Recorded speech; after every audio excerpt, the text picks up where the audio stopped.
దేవుని పరిశుద్ధ నామానికి మహిమ కలుగును గాక. హల్లెలూయా. మన ప్రభువును ప్రియరక్షకుడైన యేసుక్రీస్తు శ్రేష్టమైన నామంలో నేటి శుద్ధీకరణ కూడికకు హాజరైన మీ అందరికీ కూడా నా హృదయపూర్వకమైన వందనాలు తెలియజేస్తా ఉన్నాను.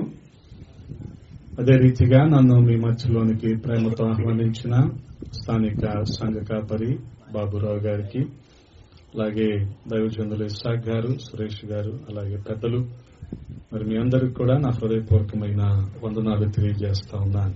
హల్లెలూయా.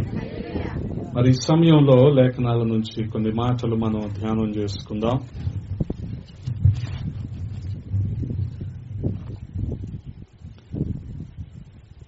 పద్దెనిమిదవ కీర్తన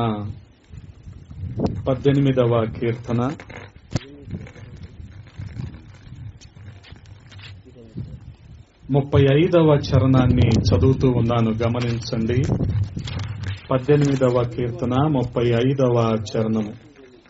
నీ రక్షణ కేడమును నీవు నాకందించుచున్నావు, నీ కుడి చెయ్యి నన్ను ఆదుకొనెను, నీ సాత్వికము నన్ను గొప్ప చేసెను. ప్రార్థన. మమ్మల్ని మిక్కిలిగా ప్రేమించిన మా ప్రియ పరలోకపు తండ్రి, ఈ సమయంలో మరొకసారి మీ పాద సన్నిధి చేరటానికి మీరు చూపిన కృపను బట్టి స్తోత్రాలు. గడిచిన కాలం మీ రెక్కల నీడలో భద్రపరిచారు, క్షేమాన్ని సమృద్ధిని మాకు అందించారు. వందనాలు. ఈ రీతిగా మేమందరము కూడి మిమ్మల్ని స్తుతించి ఆరాధించడానికి మంచి తరుణాన్ని ఇచ్చారయ్యా, స్తోత్రాలు. ఈ రాత్రికాల సమయంలో మీరు ఏర్పాటు చేసిన ఈ లేఖనాలను బట్టి స్తుతిస్తూ ఉన్నాం. వీటిని మా వినికిడిలో దీవించండి, మా సమయాన్ని దీవెనకరంగా మార్చండి అయ్యా. ఈ లేఖనంలోని సత్యాలను గ్రహించులాగున మా హృదయాలను తెరవమని బతిమాలుకుంటూ ఉన్నాం. సమస్తాన్ని మీ స్వాధీనంలో ఉంచుకోనండి. మీకే మహిమలు ఆరోపిస్తూ యేసయ్య పరిశుద్ధ నామంలో అడిగి వేడుకుంటున్నాము తండ్రి, ఆమేన్. దేవునికి స్తోత్రం. హల్లెలూయా. ప్రభునందు ప్రియ సహోదరి సహోదరులారా, ఈ రాత్రికాల సమయంలో చదవబడిన మాటలు చాలా శ్రద్ధగా గమనించండి. కీర్తనాకారుడు అంటున్నాడు 18వ కీర్తన 35వ చరణంలో చాలా స్పష్టంగా దేవుని యొక్క ప్రభావాన్ని గురించి, ఘనతను గురించి మాట్లాడుతూ ఉన్నాడు. చూడగలిగితే ఆ 35వ చరణంలో అంటున్నాడు కదా, నీ రక్షణ కేడెమును నీవు నాకు అందించుచున్నావు, నీ కుడి చెయ్యి నన్ను ఆదుకొనెను, కుడి చెయ్యి నన్ను ఆదుకొనెను. వాస్తవానికి దేవుని దక్షిణ హస్తము, కుడి చెయ్యి ఈ రెండు కూడా ఒకటే. కొన్ని సందర్భాలలో దక్షిణ హస్తమని రాయబడి ఉంటుంది, మరికొన్ని సందర్భాలలో సులువుగా మనకు అర్థమయ్యే విధంగా కుడి చెయ్యి అని రాయబడి ఉంటుంది. ఏదేమైనప్పటికీ కుడి చెయ్యి అనేది దేవుని యొక్క చిత్తాన్ని మనకు చూపిస్తూ ఉంది. ఆ రీతిగా చూడగలిగితే ఎడమ చెయ్యి అనేది దేవుని చిత్తానికి వెలుపల, కుడి చెయ్యి అనేది దేవుని చిత్తం లోపల. ఆ రీతిగా ఎవరు వారి కుడి వైపున అనగా దేవుని చిత్తంలో ఉంటూ గొప్ప కార్యాలను వారి జీవితంలో చూశారో పరిశుద్ధ గ్రంథంలో మనకు అనేకులు కూడా కనబడుతూ ఉంటారు. మరి ఆ కుడి చేతి వైపున అనగా దేవుని చిత్తంలో ఏమేమి దాగి ఉన్నాయో ఈ రాత్రికాల సమయంలో మనం ధ్యానం చేయబోతూ ఉన్నాం.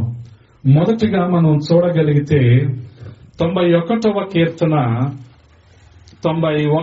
కీర్తన 7వ చరణాన్ని చదువుతూ ఉన్నాను, గమనించండి.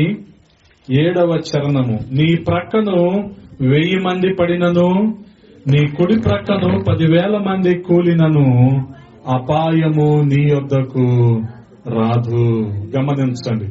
కీర్తనాకారుడు ఏమన్నాడు? నీ కుడి చెయ్యి నన్ను ఆదుకొనెను అన్నాడు కదా. ఇక్కడ మోషే ఏమంటున్నాడు? నీ ప్రక్కను 1000 మంది పడినను, నీ కుడి ప్రక్కన 10,000 మంది కూలినను, అపాయము నీ యొద్దకు రాదు. వాస్తవంగా విశ్వాసంలో ఉన్నవారం, దేవుని గొప్ప కార్యాలను రుచి చూసిన వారం కాబట్టి దేనికి కూడా మనం అధైర్యపడము, దేనికి కూడా మనం అసలు జంకం.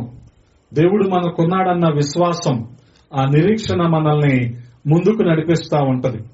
కానీ విశ్వాసంలో లేని వారికి ఈ మాట చెప్పండి, నీ కుడి ప్రక్కన 10,000 మంది కూలినా సరే అపాయము నీ యొద్దకు రాదు అన్న మాట చెప్పండి.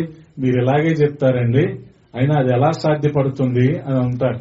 కానీ ఇక్కడ మనకి ఈ మాటను చెప్తుంది ఎవరు? మోషే భక్తుడు. మోషే భక్తుడు ఎన్ని అద్భుతాలను తన జీవితంలో చూస్తుంటాడు కదా. నీ కుడి ప్రక్కన 10,000 మంది కూలినా నీకు అపాయము రాదు అని మనకు చెప్పగలుగుతున్నాడంటే ఒకటి కాదు, రెండు కాదు, ఎన్నో అద్భుతాలు మోషే తన జీవితంలో చూసుంటాడు, చేసి ఉంటాడు. అదే రీతిగా ఇశ్రాయేలీయుల పక్షాన కూడా దేవుడు అదే రీతిగా అద్భుతాలు జరిగిస్తూనే ఉన్నాడు. వారి అరణ్య ప్రయాణం అంతా కూడా వారి అద్భుతాలను చూస్తూనే ఉన్నారు.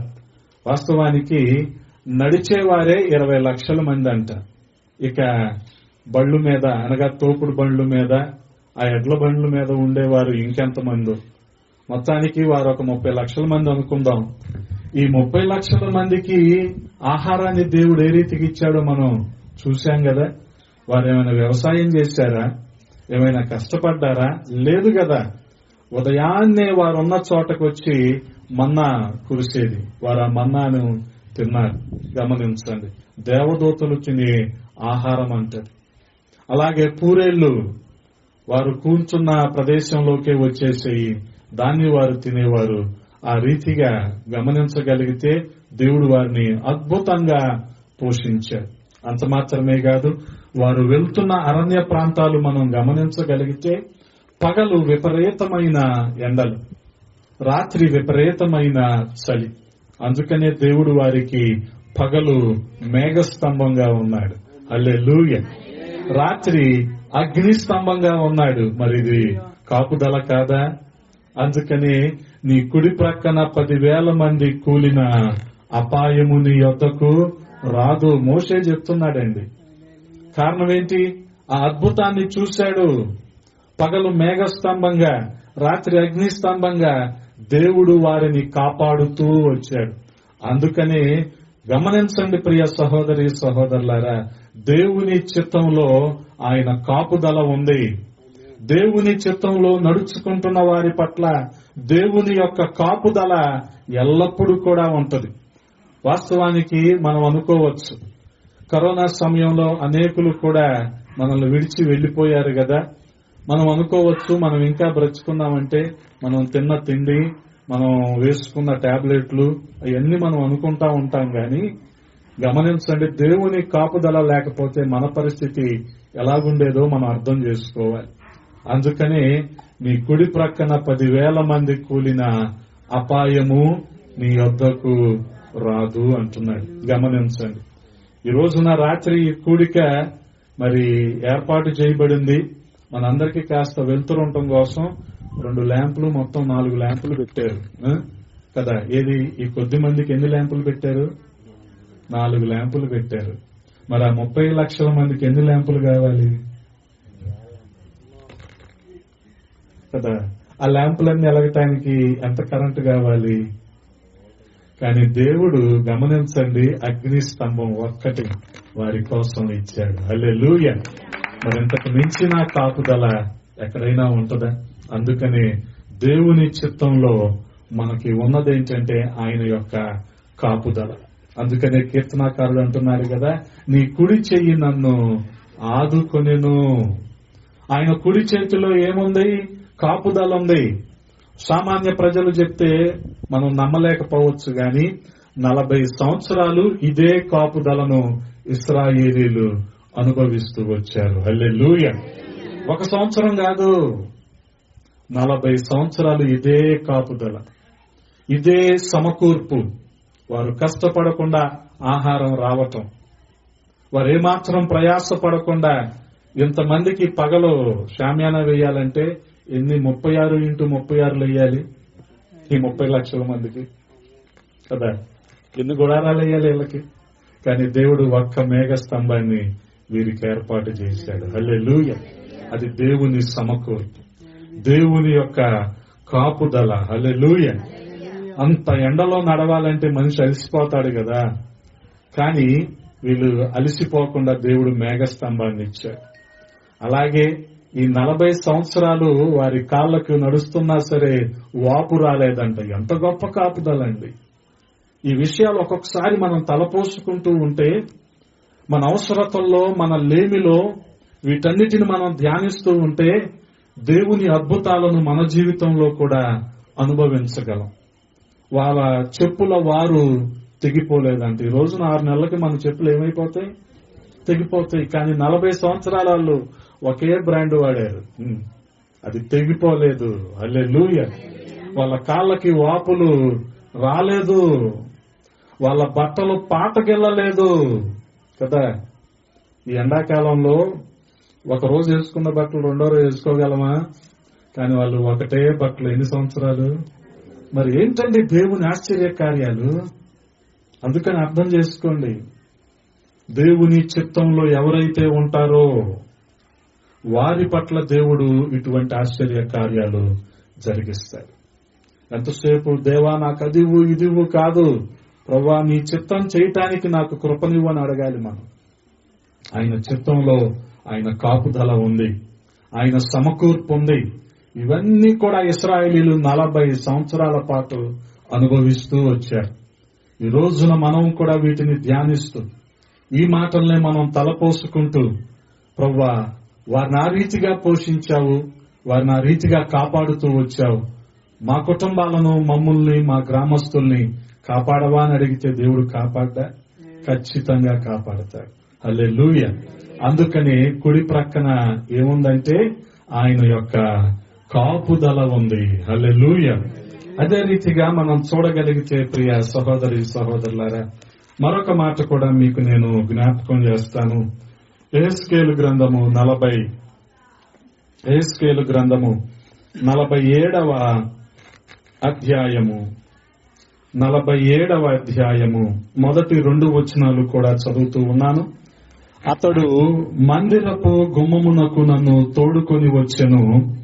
మందిరము తూర్పు ముఖముగా ఉండెను. నేను చూడగా మందిరపు గడప క్రింద నుండి నీళ్లు ఉబికి తూర్పుగా పారుచుండెను. ఆ నీళ్లు బలిపీఠమునకు దక్షిణముగా మందిరపు కుడి ప్రక్కను క్రింద నుండి పారుచుండెను. పిమ్మట ఆయన ఉత్తరపు గుమ్మము మార్గముగా నన్ను నడిపించి చుట్టూ త్రిప్పి తూర్పునకు పోవు దారిని బయట గుమ్మమునకు తోడుకొని వచ్చెను.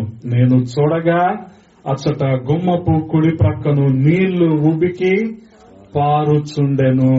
హల్లెలూయా. ఇక్కడ కుడి ప్రక్కన ఏముంది? నీళ్లు ఉబికి పారుతూ ఉన్నాయి. అక్కడ మోషే జీవితంలో కుడి ప్రక్కన ఏముంది? దేవుని చిత్తంలో దేవుని యొక్క కాపుదల ఉంది. ఇక్కడ యెహెజ్కేలు ప్రవక్త ప్రవచిస్తూ ఉన్నాడు, దర్శన రీతిగా ఇవన్నీ కూడా చూస్తా ఉన్నాడు. దేవుడు అతన్ని దేవుని మందిరంలోనికి నడిపించాడు. ఆ రీతిగా అక్కడ బలిపీఠము కుడి ప్రక్కన నీళ్లు ఉబుకుతూ ఉన్నాయి. నీళ్లు ఎప్పుడైనా సరే మనకు సంతృప్తిని కలుగజేస్తాయి. హల్లెలూయా. బాగా దప్పికతో ఉన్నాం, స్ప్రైట్ వేస్తే దాహం తీరుతుందా? మంచినీళ్ళు తాగితే దాహం తీరుతుందా? మంచినీళ్లు తాగితేనే దాహం తీరుతుంది. కానీ జనాలకి ఏంటంటే తెలియక స్ప్రైట్ తాగితే దాహం తీరుతుంది అనుకుంటారు. ఇంకా దాహం ఎక్కువ అవుతుంది. గమనించండి. అంటే దప్పిక తీరాలంటే మనం మంచినీళ్లు తాగాల్సిందే. ఆ రీతిగా దేవుడు ఇక్కడ సంతృప్తిని కలుగజేస్తున్నాడు. ఎక్కడంటున్నాడు? దేవుని మందిరంలో. హల్లెలూయా.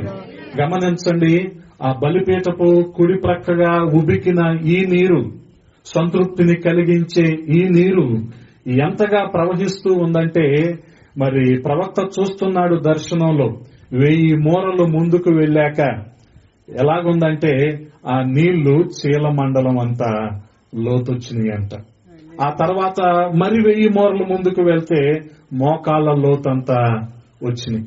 ఆ తర్వాత నీళ్లు ఇంకా పారుతూ ఉన్నాయి కదా, అలాగ నీళ్లు ఉబకటం అయితే ఆగిపోలేదు, అవి నిరంతరం పారుతూనే ఉన్నాయి. అంటే దేవుడు నిరంతరం మనకి సంతృప్తిని కలుగజేస్తూనే ఉన్నాడు. గమనించండి, మేలు వెంబడి మేలు, ఆశీర్వాదం తర్వాత ఆశీర్వాదం. కృప వెంబడి కృప. ఈ రీతిగా మన జీవితాలలో దేవుడు సంతృప్తిని కలుగజేస్తా ఉన్నాడు. గమనించండి. ఎప్పుడైనా సరే దేవుడు మాకేం చేశాడు అని ఎవరైనా అంటే ఒకటి బాగా గుర్తుపెట్టుకోండి, మనం బ్రతుకున్నాం, అంతకంటే ఇంకేం చేయాలి కదా. ఈ రోజును మనం చూడగలుగుతూ ఉన్నాం, ఎంతకంటే ఇక దేవుడు మనకేం చేయాలి? మనకేమైనా వస్తు వాహన సంపదలు విపరీతంగా ఇచ్చేయాలా? అవన్నీ ఉన్నవారు ప్రాణం లేకపోతే ఏమైనా ఉపయోగమా వాటి వల్ల కదా? కానీ దేవుడు మనల్ని ఇంకా ప్రాణంతో ఉంచాడు. ఎంతకంటే సంతృప్తికరమైన మాట ఇంకేమైనా ఉందా? గమనించండి ప్రియ సహోదరి సహోదరులారా, మందిరము గడప క్రింద ఉబికిన ఆ నీళ్లు, బలిపీఠము కుడి ప్రక్కగా ఉబికిన ఆ నీళ్లు మరి ఎంత సంతృప్తిని కలుగజేశాయంటే ఈ మూరలు దాటి వెళ్ళాక ఆ ప్రవక్త నడుములో తంత వచ్చినాయి అంట. గమనించండి. ఆ రీతిగా చూడగలిగితే ప్రియ సహోదరి సహోదరులారా, మరింత ముందుకు వెళ్ళాడు. మరొక 1000 మూరల దూరం వెళ్ళాడు. ఆ 1000 మూరల దూరం వెళ్తే పీకల లోతు వచ్చేసినాయి. ఇంకా తర్వాత ఆ నీళ్లు ఉబికి ఈదలేనంత మహానదిగా మారిపోయినాయి. హల్లెలూయా. అంటే దేవుని సంతృప్తికి, దేవుడు ఇచ్చేదానికి కొలత లేదు, కొలత లేదు. ఆయన ఇస్తూనే ఉంటాడు. హల్లెలూయా. ఆయన ఇస్తూనే ఉంటాడు. మనిషికి కూడా అవకాశాలు ఆయన ఇస్తూనే ఉన్నాడు. ఈ రోజు కాకపోతే రేపు మార్పు చెందుతారు, తర్వాత అయినా మార్పు చెందుతారేమో అని దేవుడు మనిషికి అవకాశాలు ఇస్తూనే ఉన్నాడు. దీన్ని బట్టి మనం సంతృప్తి చెందాలి. అందుకనే దేవుని చిత్తంలో కాపుదల ఏ రీతిగా అయితే ఉందో దేవుని చిత్తంలో సంతృప్తి కూడా ఉంది. గమనించగలిగితే ఈ నీళ్లు మొదట శీలమండలం అంతా లేదా పాదాలు తడిచే అంత లోతున్నాయి కదా. అంటే గమనించండి, ఇది సువార్తను ప్రకటించే అనుభవం. అందుకని సువార్త ప్రకటించు వారి పాదములు ఎంతో హల్లెలూయా సుందరములు కదా. పాదాలు నడుస్తూ మనం సువార్తను ప్రకటించే వారంగా ఉండాలి. సువార్తను ప్రకటించకుండా నూతన ఆత్మలను మనము ఏ మాత్రం కూడా కోరుకోకూడదు. గమనించండి. మనం విత్తనం వేయకుండా పంటను ఆశిస్తామా? మరి అలాంటప్పుడు నువ్వు సువార్తను ప్రకటించకుండా ప్రభువుని గురించిన పరిచయం ఇతరులకు, అన్యులకు, విగ్రహారాధికులకు చేయకుండా మనం ఎలాగ వారిని నూతనాత్మలుగా మనం ఆహ్వానిస్తాం? గమనించండి. వారికి యేసు క్రీస్తును గూర్చిన సువార్తను మనం ప్రకటించాలి. అందుకనే ఇది ప్రాథమికమైనది కదా. ఇది ప్రాథమికమైనది. అరికాళ్ళు లేదా పాదాలు తడుస్తున్నాయి అంటే గమనించండి, మొట్టమొదటిగా సువార్తను ప్రకటించాలి. కానీ ఈ రోజున ఈ అనుభవాన్ని విడిచిపెట్టి జనాలు మిగతావన్నీ చేస్తా ఉన్నారు, మిగతావన్నీ. కానీ మొట్టమొదటిగా మనం చేయాల్సింది ఏంటంటే ఇరుగు పొరుగు వారికి, మనం ఎక్కడైతే చదువుకుంటున్నామో ఆ ప్రాంతంలో, ఎక్కడైతే పని చేస్తున్నామో ఆ ప్రాంతంలో ప్రభువుని మనం పరిచయం చేయాలి. రక్షణ లేని వారికి మనం ప్రభువుని గురించిన సువార్తను ప్రకటించాలి. హల్లెలూయా. ఒకవేళ ఈ సువార్త ప్రకటించే క్రమము గనక లేకపోతే ఆ నెబుకద్నెజరు నిలవబెట్టించిన ఆ విగ్రహం ఉంది చూడండి, మొదట బంగారంతో, తర్వాత ఇత్తడితో, తర్వాత ఇనుముతో ఇలాగ ఉండి ఆఖరికి పాదాలు దేంతో ఉన్నాయి? మట్టితో ఉన్నాయి కదా. పైన అంతా లోహం ఉండి కింద మట్టి ఉంటే నిలబడుద్దా? నిలబడదు. విశ్వాస జీవితం కూడా అంతే. నువ్వు ప్రభువుని ప్రకటించే అనుభవం లేకపోతే, ప్రాథమిక స్థాయిలో ఆ పునాదిలో నువ్వు సువార్తను ప్రకటించకపోతే విశ్వాస జీవితం కూడా ఆ రీతిగానే ఉంటుంది. కానీ గమనించండి, మనము సువార్తను ప్రకటించే అనుభవంలో ఉండాలి. అందుకనే మందిరపు గడప క్రింద నీరు ఉబుకుతూ ఉంది. దానికి కొలత లేదు, అది సమృద్ధిగా ఉబుకుతూనే ఉంది.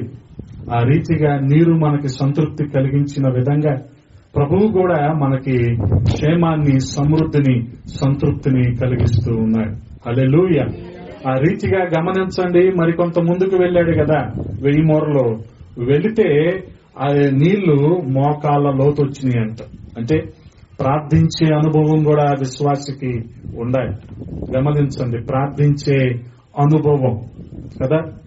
వాస్తవంగా మనకు తెలిసిన ప్రార్థన ఏంటంటే, అసలు ప్రార్థన మొదలు పెట్టింది ఇంకా అక్కడి నుంచి ఆయన్ని అడుగుతాం, అదివు ఇదివు అని. కానీ గమనించగలిగితే ప్రార్థనలో అడగటం కంటే, ప్రభా నీ చిత్తం చేయటం నాకు నేర్పవా అని అడగాలి ఆయన్ని. మిగతావన్నీ కాదు, అదివు ఇదివు, వాళ్ళకి అయ్యున్నాయి వీళ్ళకి అయ్యున్నాయి మాకు లేవు కాదు. దేవుడు ప్రతి వ్యక్తిని కూడా విశేషముగా ప్రత్యేకంగా దీవించటానికి ఆయన ఆశపడుతూ ఉన్నాడు. కానీ మనమేమనుకుంటామంటే అరాకొర ఆశీర్వాదాలు చూసేసి అలాగే నాకు కావాలనుకుంటా ఉంటాం మనం. కానీ దేవుని చిత్తం అది కాదు. దేవుడు వాటికంటే మనం అసలు ఊహించం ఆ రీతిగా దేవుడు దీవించటానికి ఇష్టపడుతూ ఉన్నాడు. గమనించండి, దేవుని ఆశీర్వాదము ఏ రీతిగా ఉంటదంటే మనం ఏ రోజును కూడా ఊహించం. నేను 2వ తరగతి సెకండ్ క్లాస్ చదివేటప్పుడు నా బైబిల్ మీద నా పేరు రాసుకుని కింద BA BEd అని రాశాను. అర్థమవుతుందా? అంటే నా ఉద్దేశం ఏంటంటే జీవితంలో నేను పంతులు అవ్వాలి అనేది నా ఉద్దేశం, నా ఆశ అది. కానీ పంతులతో ఆపలా దేవుడు నన్ను. పంతులకి పంతుల్ని చేశాడు. నేను BEd కాలేజ్ ప్రిన్సిపల్ గా నేను పనిచేశా. అంటే నా చేతి కింద ప్రతి సంవత్సరం 100 మంది టీచర్లు తయారయ్యేవాళ్ళు.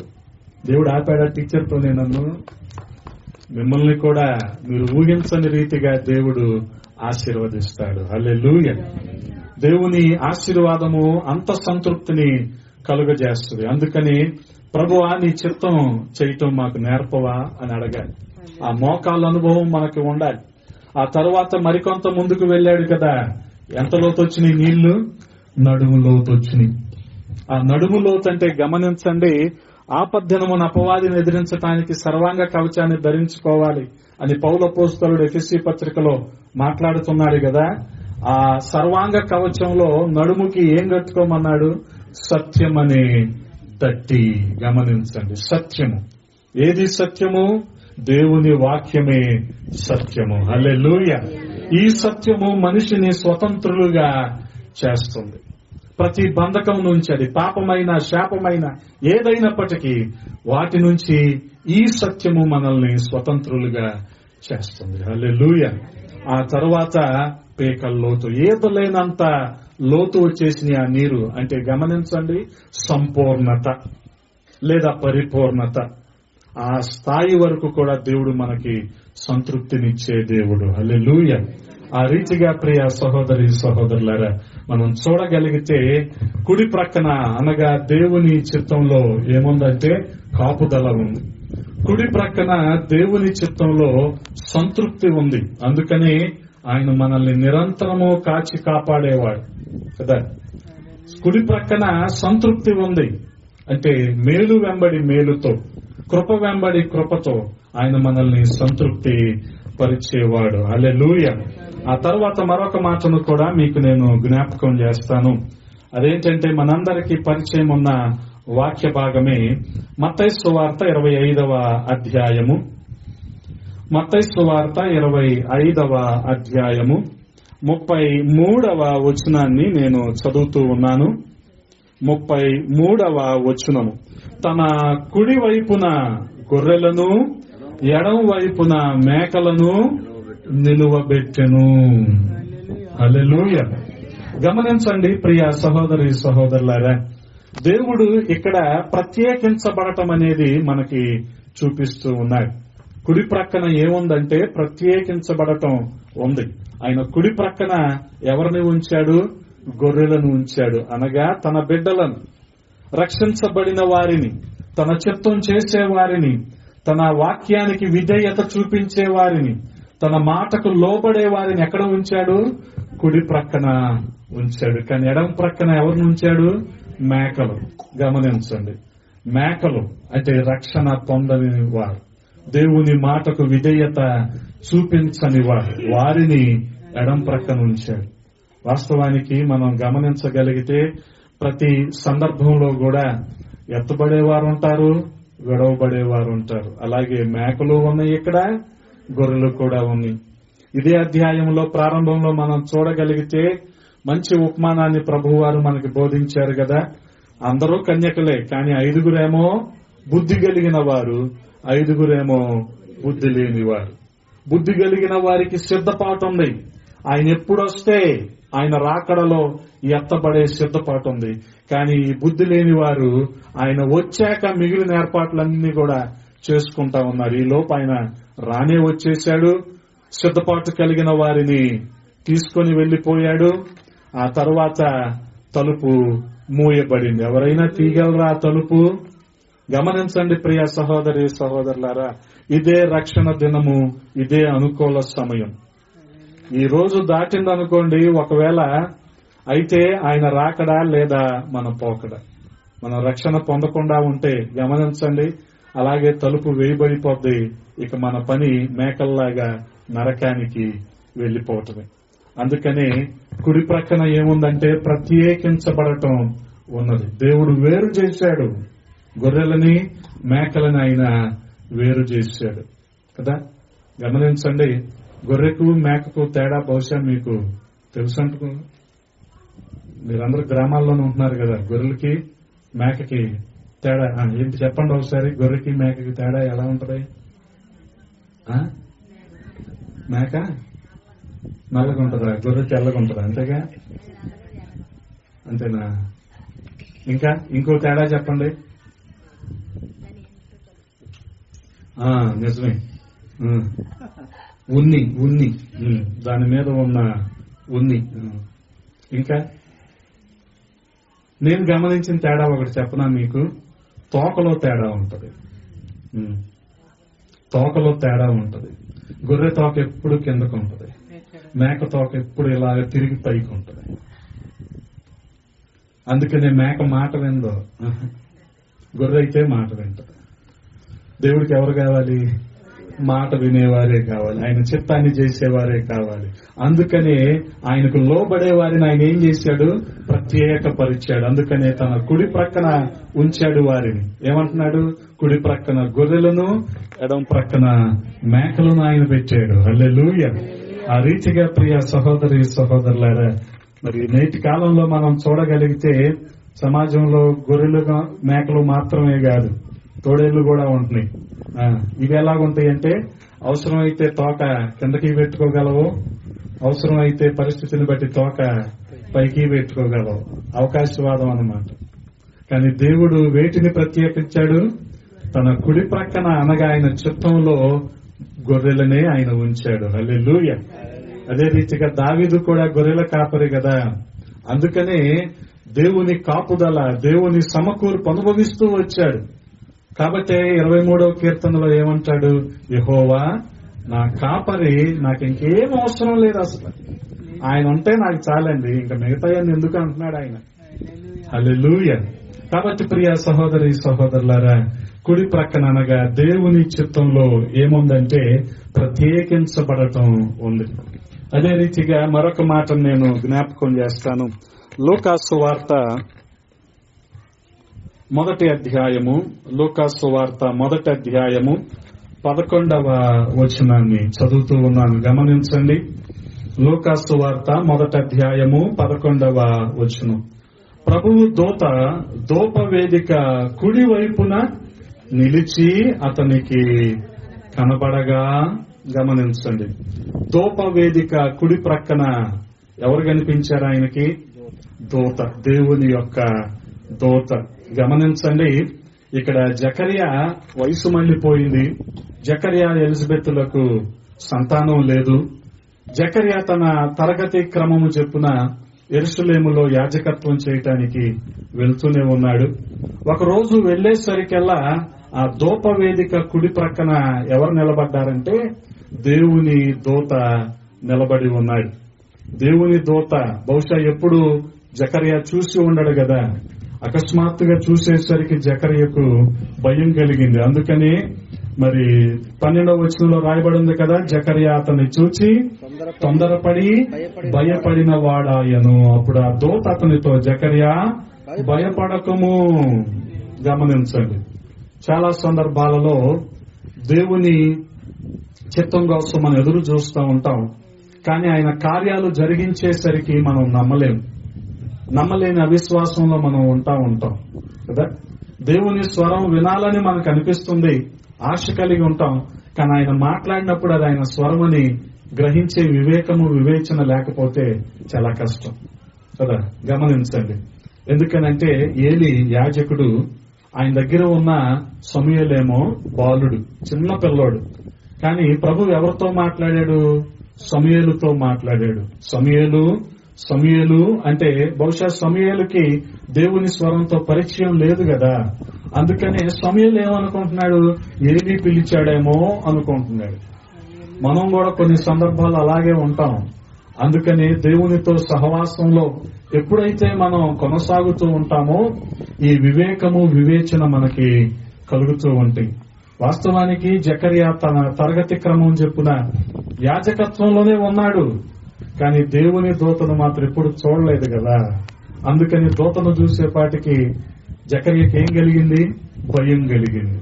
గమనించండి, భయం కలిగింది కదా. చాలా సందర్భాల్లో మనం కూడా ప్రార్థన చేస్తా ఉంటాం, ఆ కార్యం మనకి జరిగేసరికి మనం నమ్మలేం.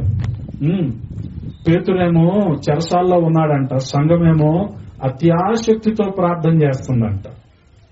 ప్రార్థన అయితే చేస్తున్నారు, పేతురు సంఖ్యలు విడిపోయి పేతురు తిన్నగా వీళ్ళు ఎక్కడైతే ప్రార్థన చేస్తున్నారు అక్కడికే వచ్చాడు.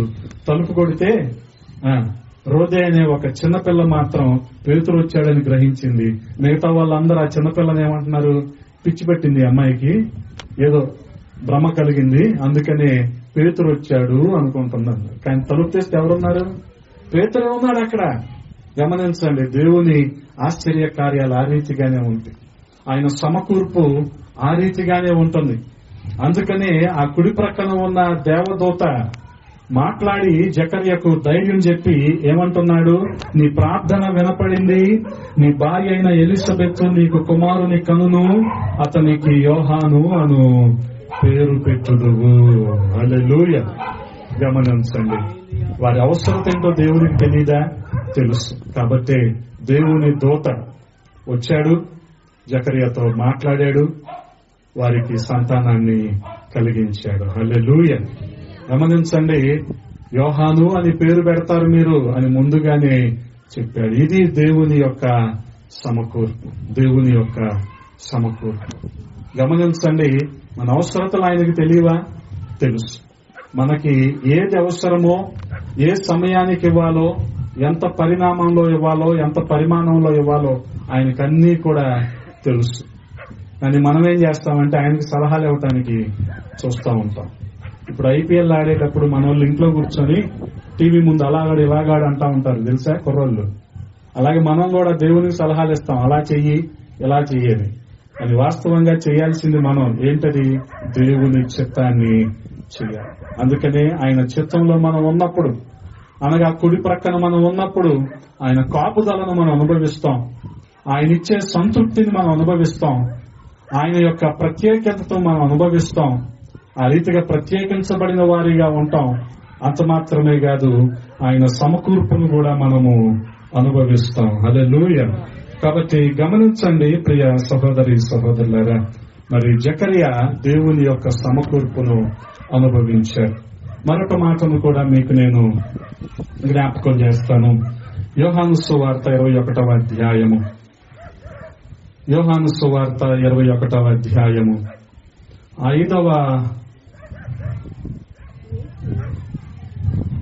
6వ వచనాన్ని చదువుతూ ఉన్నాను. గమనించండి. లేదని వారు ఆయనతో చెప్పిరి. 5 కూడా చదువుతున్న. యేసు, పిల్లలారా, భోజనమునకు మీ యొద్ద ఏమైనా ఉన్నదా అని వారిని అడగగా లేదని వారు ఆయనతో చెప్పిరి. అప్పుడు ఆయన, దోనె కుడి ప్రక్కను వల వేయుడి, మీకు దొరుకునని చెప్పాను. గనుక వారు అలాగూ వేయగా చేపలు విస్తారముగా పడినందున వల లాగలేకపోయిరి. గమనించండి, వాస్తవానికి యేసుక్రీస్తు ప్రభువు వారు పునరుద్ధానుడైన తరువాత శిష్యులందరూ కూడా ఎవరి వ్యాపకంలో వాళ్ళు ఉండిపోయారు. గమనించండి, మరి మత్తయి సువార్త 4వ అధ్యాయంలో యేసుక్రీస్తు ప్రభువు వారు ఈ చేపలు పట్టుకుంటున్న యాకోబు, యోహాను, పేతురు, ఆంద్రేయ వీరితో చెప్పిన మాట ఏంటంటే, మీరు మీ వలలు విడిచిపెట్టేయండి, మీ దోణెలు మీ పడవలు విడిచిపెట్టేసేయండి. మీరు చేపల్ని పట్టుకోవటం కాదు, నేను మిమ్మల్ని మనుషుల్ని పట్టే జాలర్లుగా చేస్తాను, నన్ను వెంబడించండి అంటే ఆ మాటకు లోబడి వారు వెంబడించటం ప్రారంభించారు. 3.5 సంవత్సరాలు ఆయనతో సహవాసంలో ఉన్నారు. ఆయన చేసిన అద్భుతాలన్నీ కూడా దగ్గరుండి కల్లారా చూశారు. ఆయన సమకూర్పును చూశారు. ఆ తర్వాత ఎప్పుడైతే ఆయన శిలువ మరణానికి అప్పగించబడి మరి చనిపోయి సమాధి చేయబడ్డాడో, ఇక ఎవరి దారి వారు వెళ్లిపోయారు. అందుకని గమనించగలిగితే ఏమని రాయబడి ఉంది ప్రారంభ వచనంలో, అటు తర్వాత యేసు తిబెరయ సముద్ర తీరమున శిష్యులకు మరలా తన్ను ప్రత్యక్షపరుచుకొనెను. ఆయన తన్ను ప్రత్యక్షపరుచుకున్న విధానం ఏదనగా, సీమోను పేతురును, దిదుమానబడిన తోమాయు, గలిలయలోని కానా అను ఊరివాడగు నతనయేలును, జబదయి కుమారులను, ఆయన శిష్యులలో మరి 2, మొత్తం 7 కూడా అక్కడ ఉన్నారు. వారితో సీమోను పేతురు వయసులో అందరికంటే పెద్దవాడు కదా, ఏమంటున్నాడు, నేను చేపల పట్టబోదును అని వారితో అనగా, వారు మేమును నీతో కూడా వచ్చేదమనిరి. గమనించండి, ఇది ఆలోచన మొట్టమొదటిగా ఎవరికి వచ్చింది? యేసయ్య చనిపోయాడు, ఇక మన పరిస్థితి ఏంటి, ఇక మన బ్రతుకుతెరువేదో మనం చూసుకోవాలి అని చెప్పి చేపలు పట్టుకోవటం మనకు ఎలాగో అలవాటే కదా, మళ్ళీ ఆ వృత్తిలోకి వెళ్లిపోదామని చెప్పి పేతురు కనిపించింది. పేతురుకి అటువంటి ఆలోచన వచ్చిన తర్వాత మిగిలిన శిష్యులందరూ కూడా ఏమంటున్నారు, మేము కూడా నీతో వస్తాము అంటున్నారు. మొత్తానికి వెళ్లారు చేపలు పట్టడానికి. రాత్రంతా కూడా వలలు వేశారు గాని వారేమి కూడా పట్టలేకపోయారు. వారికి చేపలు ఏమీ పడలేదు. సూర్యోదయం అవుతూ ఉంది. యేసుక్రీస్తు ప్రభు వారు వారిని ఎదుర్కొని ఏమంటున్నాడు ఆయన, యేసయ్య వారిని ఏమంటున్నాడు? 5వ వచనంలో చెప్పండి, ఏమంటున్నాడు? పిల్లలారా అంటున్నాడు. వాస్తవానికి యేసయ్య వయసు 33.5 సంవత్సరాలు కదా. పేతురుకి ఒక 50-55 ఉంటాయి. పేతురుని కూడా పిల్లవాడు అంటే ఊరుకుంటాడా? అనొచ్చు అసలు. యేసయ్య ఉద్దేశం ఏంటో గమనించండి. శిష్యులను ఆయన ఏమన్నాడు? పిల్లలారా అన్నాడు. అంటే శిష్యులు ఎవరు? పెద్దలు కాదు. ఎవరు వాళ్ళు? పిల్లలే. ఎందుకనంటే పెద్దోళ్ళు అయితే చెప్పింది చేస్తారు, పిల్లలైతే చెప్పింది చేయరు. ఏది వద్దంటామో అదే చేస్తారు, వారే పిల్లలు. నన్ను వెంబడించండి అంటే వెంబడిస్తూ ఆ రీతిగానే పరిచర్యను కొనసాగించాలి గాని మరలా చేపలు పట్టడానికి వెళ్ళిపోతారా? వీళ్ళు పిల్లలు కాబట్టి వెళ్ళిపోయారు. ఇప్పుడు 12:30కి బండి నుంచి వచ్చాక పిల్లోడిని రే ఎండలో ఆడొద్దు అంటాం మనం, కానీ ఆడు పని కట్టుకుని ఇల్లు ఆడతాడు. ఆడికి చెప్పటం తప్పు. ఎందుకని? వాడి పిల్లోడు కాబట్టి. స్థిరత్వం ఉండదు. పెద్దోళ్ళైతే స్థిరత్వం ఉంటది. గమనించండి, పెద్దలైతే చెప్పింది చేస్తారు, పిల్లలైతే ఏది చెప్తామో అది కాకుండా దానికి వ్యతిరేకంగా చేస్తారు. గమనించండి, ఈ రోజున సంఘాలలో పెద్దలు పిల్లలు ఉంటారా? పసిపిల్లలు కూడా ఉంటారు. తెలుసా మీకు? పసిపిల్లలు ఏడుస్తారు కదా. ఎందుకు ఏడుస్తున్నారు చెప్తారా? ఎందుకు ఏడుస్తున్నా అంటే చెప్పరు. వాళ్ళకి వచ్చింది అది ఒక్కటే, ఏడుస్తా ఉంటారు. సంఘాల్లో కూడా అంతే. ఎందుకు ఏడుస్తున్నావు అంటే చెప్పరు. ఏ పాట కావాలా నీకు? ఏడుస్తానే ఉంటారు. 10 నిమిషాలు వాక్యం చెప్తావా? వాళ్ళకి ఏం కావాలో చెప్పరు, ఏడుస్తూనే ఉంటారు. పసిపిల్లలండి సంఘాల్లో ఈ రోజున. వాళ్ళకేం కావాలో చెప్పరు వాళ్ళు. అందుకని గమనించండి, యేసయ్య వారిని ఏమన్నాడు శిష్యుల్ని? పిల్లలారా, భోజనమునకు మీ వద్ద ఏమైనా ఉన్నదా అని వారిని అడగగా లేదని వారు ఆయనతో చెప్పిరి. గమనించండి, ఆ రీతిగా మనం చూడగలిగితే ఆయన వచ్చి వారితో చెప్పిన మాట ఏంటి? 6వ వచనంలో, దోనె కుడి ప్రక్కన వల వేయుడి, మీకు దొరుకునని చెప్పాను గనుక వారు అలాగూ వేయగా చేపలు విస్తారముగా పడినందున వల లాగలేకపోయిరి. గమనించండి, అంటే యేసయ్య ఏమన్నాడు? యేసయ్య ఏమన్నాడు? శిష్యులతో ఏమన్నాడు? కుడి ప్రక్కన వల వేయమన్నాడు. కుడి ప్రక్కన అంటే ఇంగ్లీష్ లో ఏమంటారు? రైట్ సైడ్ అంటారు కదా. రైట్ ఆపోజిట్ ఏంటి? రాంగ్. రైట్ కి ఆపోజిట్ లెఫ్ట్ కాదమ్మా, రాంగ్. వీళ్ళు ఎంతకాలం ఏం చేశారు? రాంగ్ చేస్తా వచ్చారు. ఆయన వచ్చేమన్నాడు? రైట్ చేయండి అన్నాడు. అప్పుడు పండి చేపలు. మన జీవితంలో కూడా ఫలింపు లేదని తెగ బాధపడిపోతా ఉంటాం కదా. అప్పుడైనా సరే ఆలోచించాలి, ఎంతకాలం మనం రాంగ్ చేశాం, ఇప్పుడు చేయాల్సిందేంటి? మనం రైట్. అప్పుడు ఎన్ని చేపలు బండి అంట వాళ్ళకి? విస్తారముగా చేపలు బండి, ఒకటి కాదు రెండు కాదు. ఎంతగా అంటే వల లాగలేకపోతున్నారంట వీళ్ళు, అన్ని చేపలు పడినా. గమనించండి, పేతురేమన్నాడు? నేను చేపలు పట్టడానికి వెళ్తున్నాను అంటే మిగతా వారు కూడా ఏమన్నారు? మేము కూడా వస్తామన్నారు కదా.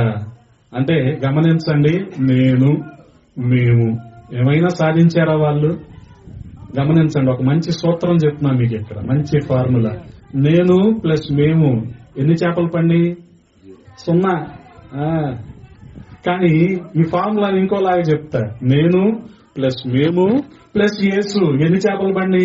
153. హల్లెలూయా. ఇదండి దేవుని చిత్తంలో మనం ఉండాలి. అందుకని దేవుని చిత్తంలో అనగా కుడి వైపున ఏముందో తెలుసా? ఆయన యొక్క పని ఉంది, ఆయన యొక్క సేవ ఉంది. శిష్యులను ఆయన ఆహ్వానించాడు, వారు మాత్రం ఆయన మరణించాక మా పరిస్థితి ఏంటో అని చెప్పేసి వెళ్లిపోయారు. కానీ అధైర్యపడనవసరం లేదు, వారికి విస్తారమైన పరిచర్యను దేవుడు అప్పగించాడు. ఆ తర్వాత రోజుల్లో ఆది అపోస్తలులుగా వారు చేసిన పరిచర్యను బట్టి భూమిని తలకిందులు చేసేవారు ఎక్కడికి కూడా వచ్చారు అన్నంత రీతిగా వారు పరిచర్యను చేశారు. కాబట్టి ప్రియ సహోదరి సహోదరులారా, ఎంతకాలం మనం దేవుని చిత్తానికి వెలుపల ఎడం చేతి వైపు ఎన్నో తప్పిదాలు చేస్తూ మానవ ప్రయత్నంగా మనం ప్రయత్నిస్తూనే ఉండుంటాం. కానీ గమనించండి, కుడి వైపున దేవుని చిత్తంలో ఒక్కసారి ఆయన సహాయంతో ప్రయత్నించి చూడండి, గొప్ప విజయాన్ని మనం చూస్తాం. హల్లెలూయా. గొప్ప విజయాన్ని మనం చూస్తాం. అందుకనే కుడి ప్రక్కన అనగా దేవుని చిత్తంలో ఏముందంటే కాపుదల ఉంది. దేవుని చిత్తంలో కుడి ప్రక్కన ఏముంది? సంతృప్తి ఉంది. కుడి ప్రక్కన దేవుని చిత్తంలో ఏముంది? ప్రత్యేకించబడటం ఉంది. అందుకని ఈ లోకం నుంచి దేవుడు మనల్ని ప్రత్యేకించాడు. ఈ లోక మర్యాదను అనుసరించకుండా, లోకానుసారంగా జీవించకుండా దేవుడు తన స్వరక్తం ఇచ్చి నిన్ను నన్ను రక్షించుకున్నాడు. హల్లెలూయా. అందుకని ఆయన మనల్ని ప్రత్యేకించుకున్నాడు. కుడి ప్రక్కన ఏముంది? ఆయన యొక్క సమకూర్పు ఉంది. మన అవసరతలు ఏమిటో ఆయనకు తెలుసు, అనుగుణంగా ఆయన మనకు సహాయము చేసేవాడు. అదే రీతిగా కుడి ప్రక్కన అనగా ఆయన చిత్తములో గొప్ప పని అనగా ఆయన సేవ ఉంది. కాబట్టి ఆయన చిత్తానికి తల ఉంచుదాం, ఆయన చిత్తానికి అప్పగించుకుందాం. అద్భుతాలను, ఆశీర్వాదాలను, మేళ్లను మన జీవితంలో చూద్దాం. అటువంటి కృపా దేవాది దేవుడు మనందరికీ దయచేయునుగాక. ఆమేన్. తలలు వంచండి, చిన్న ప్రార్థన చేసుకుందాం. తలలు వంచండి, చిన్న ప్రార్థన చేసుకుందాం. విన్న వాక్యాన్ని బట్టి చిన్న ప్రార్థన చేసుకుందాం. పరిశుద్ధుడా, ప్రేమ కలిగిన తండ్రి, ఈ సాయంకాల సమయంలో కొద్ది మాటలు ధ్యానించడానికి కృపనిచ్చారు తండ్రి. స్తోత్రాలు. మీ చిత్తానికి వెలుపల మేము అనేక ప్రయత్నాలు చేసి విసిగి వేసారిపోయామయ్యా, దయతో క్షమించండి. ఇక్కడ కూడిన వారిని మీ హస్తాలకు అప్పచెప్తూ ఉన్నాం. మీ చిత్తంలో ఇక నుండి ప్రయత్నిస్తామయ్యా, గొప్ప విజయాలను చూస్తామన్న నిరీక్షణ మాకుంది తండ్రి. మీకు స్తోత్రాలు. కుడి ప్రక్కన మీ చిత్తంలో కాపుదల, సంతృప్తి, ప్రత్యేకించబడటం, సమకూర్పు, సేవ ఇవన్నీ ఉన్నాయని మేము గ్రహించుకున్నామయ్యా. మీ చిత్తానికి లోబడి, మీ చిత్తానికి అప్పగించుకొని, మా జీవితాలను సరిచేసుకొని అనేకులకు మేలుకరంగా, దీవెనకరంగా, ఆశీర్వాదకరంగా ఉండే భాగ్యాన్ని ఇవ్వమని బతిమాలుకుంటూ ఉన్నాం. మరి ప్రాంతంలో దైవజనులు బాబురావు గారు చేసిన పరిచయను మీరు దీవించండి. ఈ గ్రామాన్ని మీరు దీవించండి, ఆశీర్వదించండి. కూడి ఉన్న ప్రతి ఒక్కరిని మీ హస్తాలకు అప్పచెప్తూ ఉన్నాం. వీరందరి వ్యవసాయములో, వ్యాపారములో, ఉద్యోగాల్లో తోడుగా ఉండండి అయ్యా, ఫలింపునివ్వండి. అనారోగ్యంతో ఉన్న వారిని స్వస్థపరచండి అయ్యా. ఆర్థిక బాధలు ఉన్న వారికి విడుదలనివ్వండి. కుటుంబ సమస్యలు ఉన్న వారికి నెమ్మదిని, శాంతిని, సమాధానాన్ని దయచేయమని బతిమాలుకుంటూ ఉన్నాం ప్రభా. ప్రతి ఒక్కరిని మీ హస్తాలకు అప్పచెప్తూ ఉన్నాం. ఎవరు ఏ ఉద్దేశంతో, ఏ ఆశతో మీ సన్నిధికి వచ్చారో వారి ఆశలను సఫలము చేయండి. వారిని ఫలింపులోనికి తీసుకొని రమ్మని బతిమాలుకుంటూ ఉన్నాం. తిరిగి మేము గృహాలకు వెళ్తూ ఉండగా రాకపోకల్లో క్షేమాన్ని ఇవ్వమని, రేపు ప్రభు దినాన్న ఆరాధనలో తోడుగా ఉండమని యేసయ్య నామములో అడిగి వేడుకుంటున్నాము తండ్రి. ఆమేన్.